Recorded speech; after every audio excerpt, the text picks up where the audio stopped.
nandito po ulit tayo mga kapatid na samahan niyo po ako na magdasal tayo. At ipanalangin po natin, Panginoon, yung may mga sakit at lahat po yung mga tao na may mga problema.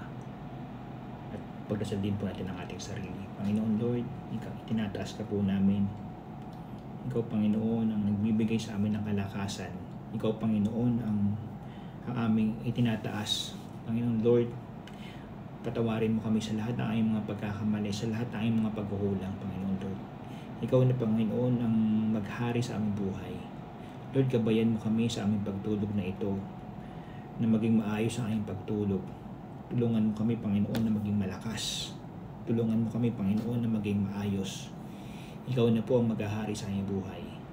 Tulungan mo rin po, Panginoon, ang lahat ng mga tao na hanggang sa ngayon ay hindi pa nakain, hanggang sa ngayon ay hindi makatulog, hanggang sa ngayon ay dinaramdam ang kanilang mga sakit. Tulungan mo kami, Panginoon, na maging maayos. Lord, ikaw na po ang bahala sa aking mga kapatid. Lord, Panginoon, ikaw na po ang bahala sa mga kapatid ng aking mga kakilala o yung mga ibang tao sa mundong ito, Panginoon Lord. Tulungan mo sila, Panginoon, na maging maayos. Tulungan mo yung mga tao na hanggang ngayon ay nagdurusa sa hindi nila ginagawang kasalanan. Lord, tulungan mo yung mga tao na hanggang ngayon ay naghihirap. Tulungan mo, Panginoon, yung mga tao na gustong umasenso ang kanilang buhay sa tamang paraan. Lord, ikaw na po ang bahala para sa amin, Lord. Tulungan mo ako, Panginoon, na maging malakas. Tulungan mo ako, Panginoon, na makaiwas sa mga bisyo. Tulungan mo yung lahat ng mga kasamahan ko, yung mga kaibigan ko, yung mga taong nakaalalay sa akin, Panginoon, yung mga tao na nasa likod ko. Tulungan mo sila, Panginoon, lalo-lalo na po ang buong pamilya ko, Panginoon, Lord. Lord, patawarin mo po kami, Panginoon, sa lahat ng aming mga kasalanan. Tulungan mo kami, Panginoon, na maging maayos na tao, Panginoon. Ikaw, Panginoon, ang aming itataas. Marami pong salamat, Panginoon. At linisin mo po ang aming puso. Ibigay mo po sa amin ang kabutihan na lagi namin nasa isip, Panginoon, Lord. Alisin mo, Panginoon, ang mga masamang iniisip namin, Panginoon. Linisin mo ang aming budhi, Lord. Ikaw lamang ang aming itataas, Panginoon.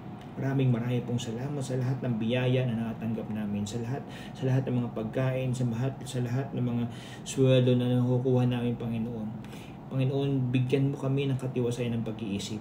Panginoon, bigyan mo kami ng kalakasan. Panginoon, bigyan mo kami ng maayos na buhay, Panginoon, Lord. Lord, ipakita mo sa amin na hindi na kami ay dumadaan lang sa mundong ito, Panginoon.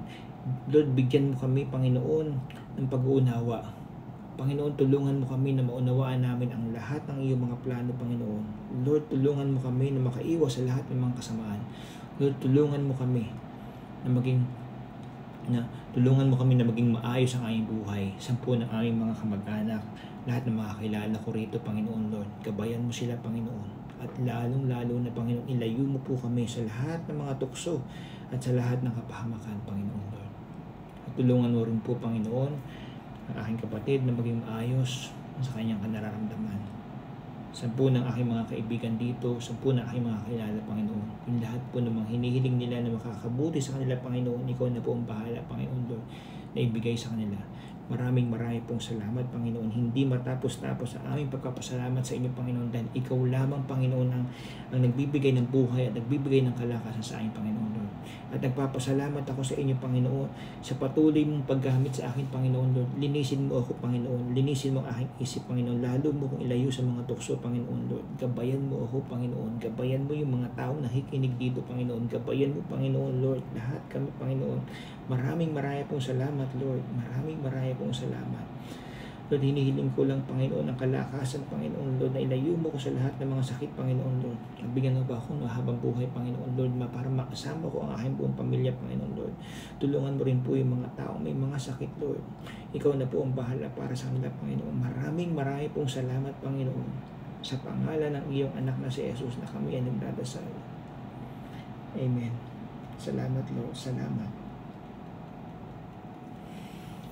Mga kapatid, tayo po ay laging magbigay ng oras. Tayo po ay laging magpalakas ng ating katawan. Umiwas po tayo sa mga bisyo dahil yun po ang magiging simula para manghina tayo, Lord.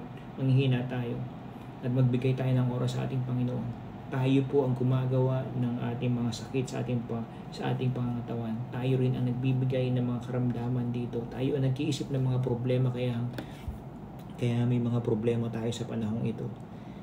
Kaya mga kapatid, kailangan lumaban ka, kailangan lumaban tayo na maging maayos, maging malakas, maging panatag ang ating buhay. Kung ano man yung mga plano mo, dapat ikabubuti lagi ng bawat isa. Salamat, Panginoon. In Jesus' name, Amen.